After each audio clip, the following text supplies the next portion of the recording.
México está viviendo un momento muy complicado en materia de delincuencia, de crimen organizado, también de violencia, de número de homicidios dolosos, por ejemplo. Esto pues está ocurriendo en casi todo el país, pero hay algunas excepciones que son interesantes. Está Yucatán, por ejemplo, solo que Yucatán siempre ha tenido un nivel muy bajo de delincuencia y de violencia. Pero hay otro estado que ha llamado poderosamente la atención, es el estado de Coahuila, que tenía altos índices de violencia y de criminalidad y que los ha logrado bajar de manera muy significativa en los últimos años. Yo quiero agradecer la presencia en este programa de Rubén Aguilar. Él fue en su momento coordinador de comunicación social de la Presidencia de la República. Tiene una larga trayectoria en la docencia, en el pensamiento, y ahora, de hecho, ha participado en la elaboración de un libro, Jaque Mate al Crimen Organizado, junto con Rubén Moreira, quien fue gobernador del estado de Coahuila. Y es un libro que me parece muy interesante porque lo que señala Rubén es que Coahuila ha sido una excepción y que pasó de, no es como Yucatán, que sí, que lleva mucho tiempo con bajos niveles de delincuencia o desde siempre. No, Coahuila sí tuvo un momento muy complicado y la situación ha cambiado. Cuéntanos, en primer lugar, ¿qué cifras tenemos? ¿Qué nos puedes decir que era Coahuila hace 10, 20 años y qué es Coahuila hoy? Cómo no, y muchas gracias por la invitación, Sergio. Bueno, el libro da cuenta de eso, como tú dices, de una experiencia ya vivida y que además ha sido continuada. No, no es un proyecto, es un hecho. Entonces, como al Coahuila en 2011 era, pues, tanto Piedras Negras como Torreón de las ciudades más violentas del mundo. En particular, Torreón era la quinta ciudad más violenta del mundo y la zona de la Laguna, etcétera, eran Vimos unas ejecuciones espantosas allá en espantosas Torreón y y y en toda la zona todo, lagunera. pues ahí está lo de Allende también en el 2011. Era una situación brutal, el crimen organizado posicionado en partes del territorio, sobre todo hacia la zona fronteriza del estado y una región que le llaman los manantiales, donde vivían los líderes de los Zetas, que se habían desplazado de Tamaulipas hacia Coahuila. Entonces la situación era terrible y pues hay el primer estado donde en realidad se militariza de manera radical la seguridad pública es en Coahuila y ocurre a partir de que el presidente Calderón a Humberto Moreira, el gobernador en aquel entonces, le hace sentir que él piensa que él está relacionado con el crimen organizado, él y su gente. Entonces la actitud que toma Humberto Moreira es conectar a través de Isabel Arvide, ahora nuestro cónsul en Estambul, Estambul, sí. y que tenía una relación muy cercana con el ejército, que conecta al general secretario y le dice, yo no quiero tener relación directa para que no se diga que ¿ah? Yo voy a pagar con recursos del Estado, y entonces el propio general secretario Galván toma el control de la situación, le llama el Plan Coahuila y nombra generales retirados para encargarse de la Policía del Estado, del sistema penitenciario y las 12 municipios más importantes del Estado, con salarios muy altos de 150,000 pesos al mes, con 50,000 pesos para gastos menores y con tropa de apoyo en ejercicio. Es así como 350 efectivos para su seguridad de estos generales. Y pues resulta que la seguridad y la inseguridad sigue creciendo y sigue creciendo y sigue creciendo. Y Esa no fue la solución. esa no fue la solución y fracasa de manera rotunda el modelo, que todas las razones que en mi discusión con Isabel Arvide me da, ella siendo tan pro militar, Ujú, mm.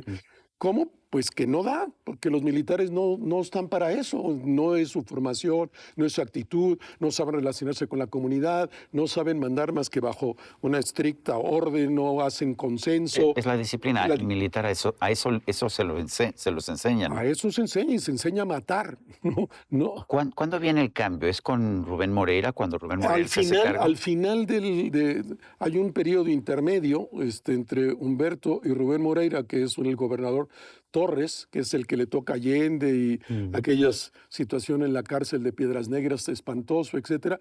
Pero ya hacia el final del propio Humberto, pues la cosa entra en fracaso, ya se ve que no funciona.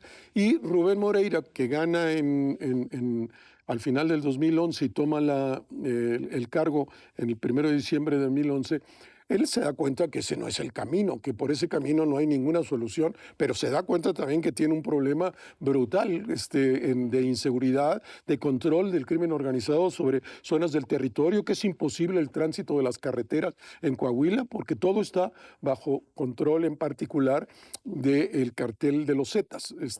Aunque la zona de la laguna había una disputa entre Zetas y Pacífico, ¿no? Que eran estos altísimos niveles de violencia, y él asume que si no hace algo, pues independiente de que tome el poder, se va a caer. ¿Y cuáles son las medidas que toma? De inmediato, entonces, él había estudiado lo que había hecho Uribe en Colombia, sabía lo que había hecho Fajardo. Álvaro Uribe, que de hecho sí logró disminuir la violencia de forma impresionante. Impresionante. Y luego, pues lo que había hecho Fajardo en Medellín, el alcalde, que habían de 360, 300 homicidios dolosos por 100,000 habitantes, un abatimiento brutal de parte de Fajardo. Conocí esas experiencias, de hecho visita la Policía Nacional de Colombia para ver lo que habían hecho en Bogotá, en Medellín y el conjunto del país. Él sabe entonces que tiene que ser una estrategia multidimensional, no solo que apueste a lo militar, que hay que apostar, pero a lo militar desde ti, desde tu policía del Estado, no el ejército. Y dos, que hay que integrar una serie de elementos de corte preventivo, como son pues generar trabajo, ampliar la oferta educativa, multiplicar los presupuestos en educación, en cultura, en deporte, establecer una relación muy cercana con la sociedad civil organizada que implica al sector empresarial, a las iglesias, a los colectivos de defensa de derechos humanos, a los colectivos de búsqueda de desaparecidos, establecer una relación muy cercana y abierta con la prensa y al tiempo dotarte de una policía de élite que sea capaz de enfrentar al crimen organizado. El policía de esquina jamás lo va a poder hacer, el policía de proximidad no lo va a poder hacer, entonces se crea un cuerpo de élite de 350 efectivos con 30,000 pesos de sueldo, con acceso a la vivienda, con seguros de gastos médicos mayores, con seguro de vida, con becas para los hijos, para elevar la moral de combate, porque si no, no hay ninguna posibilidad, con capacitación permanente. Ahora, lo que vi, por ejemplo, es en homicidio doloso, si no mal recuerdo, estoy citando cifras de memoria, pero en 2010, 2011 había 50 homicidios por 100,000 habitantes y bajó a 5 el año pasado, en 2021. Así es, está en 5.4. Que es nivel como de Estados Unidos. Estados Unidos están en 6.7. Bueno, o sea que es como nivel de Suiza. Bueno, Suiza está en 1. Suiza está en 1, sí. Pues pero del país de la Unión Europea, de sí, 3. Ciertamente bajó de manera espectacular. ¿Son las policías estatales, son las policías municipales lo que hace la diferencia? Pero fue un articular. Tú primero, el hecho fundamental, la tesis central del texto es que si el gobernador no se hace cargo de operar la estrategia multidimensional con los aspectos preventivos. O sea, Humberto Moreira dijo, háganse cargo ustedes, aquí va el dinero, ¿no? Ahí va el dinero, que se encargue la federación. Sí. Y Rubén Moreira dice, primero las policías, pero también todos estos programas sociales. Absoluto, pero diciendo, primero es que el gobernador asuma que es su responsabilidad, que construir la paz, que devolver la paz, solo lo puede hacer el gobernador. En el marco de una estrategia multidimensional que implica todas estas cosas que ya decía, generación de empleo, 180,000 nuevos empleos formales, 240 nuevas preparatorias, 8 nuevas universidades, etcétera, ¿no? Y pues esta policía de élite, pero además policía de proximidad, policía de tránsito, policías ministeriales, altos niveles de capacitación, etcétera. Y jugar con todos esos elementos, que implica también articular qué puede hacer la federación y qué hace el mando único con las policías municipales. La federación, ¿se requiere el apoyo de la federación con el ejército? Sí, pero no tener la estrategia del ejército. Si el ejército nunca va a poder tener la estrategia, el fracaso del modelo del presidente Calderón multiplicado por el presidente Peña y ahora peor cediendo al narcotráfico el espacio con abrazos y no balazos, no puede dar resultado. Rubén, cuéntame, ¿cómo te involucras en este libro? A ver, te recordamos como el vocero de Vicente Fox, un gobierno panista, el hombre que nos decía lo que el presidente había querido decir, un poco de broma. Sí, Yo creo que claro, claro. hiciste un trabajo muy importante. Y ahora haces un libro con un exgobernador priista, que es ahora diputado del PRI. ¿Cómo fue que llegaste a escribir este libro? A mí el gobernador, desde que empieza a ser candidato, contrata los servicios de mi despacho Ujú. para asesorar la comunicación de su gobierno. Y en razón de eso, todo el periodo que él es gobernador, yo de mi despacho asesoramos la comunicación del gobierno y fui testigo presencial de lo que ocurrió. Y me impresionó muchísimo, ¿no? De lo que había ocurrido y lo veía.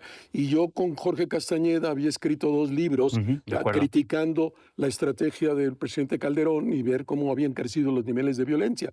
El nivel menos violento de la historia moderna de México es el último año de Fox, Efectivamente, sí. y que le, Con 7 homicidios por 100,000 por 100,000 habitantes. habitantes, que todavía le toca el primer año a Calderón, Así es. pero Calderón decreta la guerra y se va hasta 16 al final, homicidios Ujú. dolosos, con Peña Y 23, ahora tenemos 30, casi 32, 28, sí, entre 28 y bueno, yo 30. recuerdo 28, 29, pero a lo mejor estoy Así, como equivocado. en torno a 30. O Sí. sea, entonces, pues fui testigo cuando termine el gobierno en 17, este, lo- eh, Rubén Moreira, de 2011-2017, pues siempre platicábamos, yo dudaba mucho al principio de que eso podía resultarle. Él ganó, le resultó, redujo en los primeros 2 años de gobierno, al final de los 2 primeros años de gobierno y al principio de tercero, se había reducido en 88% los homicidios dolosos en el Estado, ¿no? Y se había ido el narco, que no es como Durango, digamos, que hay un acuerdo y donde Sí, el cartel porque eso te iba yo a decir, el presidente López Obrador nos dice que, pues, cuando ya se queda un solo grupo dominando un estado, entonces bajan los índices de violencia. ¿No es eso lo que ocurrió en Coahuila? no ocurrió con él. El presidente López Obrador se sigue manejando en aquel viejo esquema de la Pax Narca del PRI. Ujú.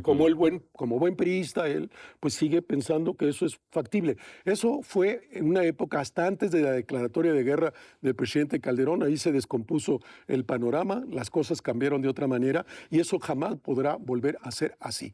Entre otras cosas, también porque el crimen organizado tiene hoy un frente de negocios impresionante que no lo tenía en aquel momento. Entonces, hay esta idea del presidente López Obrador, pues habrá algunos estados que así ocurra. Yo pienso que es, por ejemplo, claramente es el estado de Durango, donde no hay violencia, pero el cartel del Ujú. Golfo domina. Pero en el caso de Coahuila eh, el narco se fue porque los narcotraficantes son hombres de negocios, Sergio, hombres de negocios que buscan costo-beneficio, rentabilidad y ¿Dónde la optimizar tienen más fácil? claro, y optimizar las ganancias. Y si te es irrentable, y ahí podríamos entrar a otro elemento muy interesante de cómo en la investigación del crimen en Coahuila, pues estaba en términos de la investigación, cómo se financia. Pero tú me preguntaste entonces, primero y regreso, entonces en 18, Rubén y yo le dije, Rubén, hay que dar a conocer esto